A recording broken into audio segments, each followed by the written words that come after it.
an astronomer. Can a planet have two suns?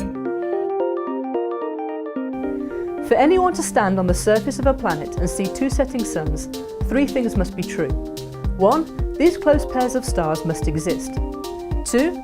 Planets must be able to form around these double stars. And 3. The planets must be able to stay in orbit around the stars long enough for life to evolve. The first of these questions is easy to answer. These close pairs of stars are everywhere. They're called binary stars, and over half of all the stars that you see in the night sky are really binaries. They're just so far away from us that they look like a single point of light. Some orbit so far apart that from one star, the other just looks like a bright point of light. Others orbit so close to each other that the more massive one pulls the outer atmosphere off the other in a tiny stream of material that swirls down onto the massive star like water spiralling down a plug hole. So, can planets form around binary stars? Well, in fact, some binary stars may be better at forming planets than single stars. Planets form in a process called accretion, from the ring of dust and gas that's left over from the formation of the stars in the system. This ring of stellar junk slowly clumps together into bigger and bigger chunks until they eventually grow to become planets. A second star in the system can have a double benefit. It may increase the clumping of the dust so that even disks with a small amount of material in them can produce planets.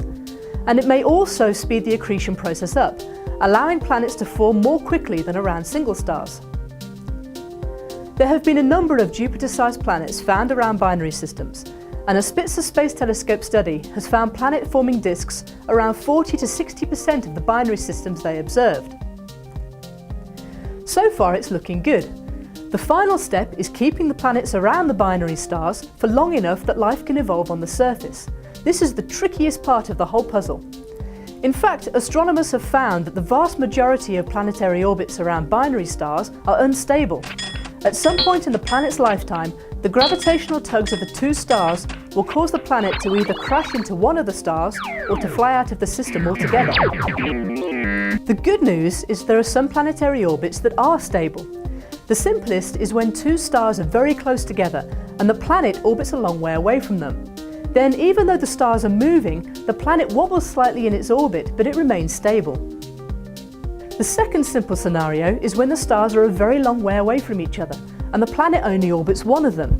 In this case, both stars may have a planet around them, and two civilizations may evolve as virtual neighbours in the universe.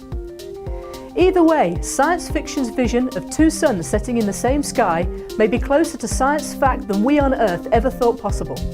For Ask an Astronomer, I'm Dr. Carolyn Brinkworth of the Spitzer Science Centre.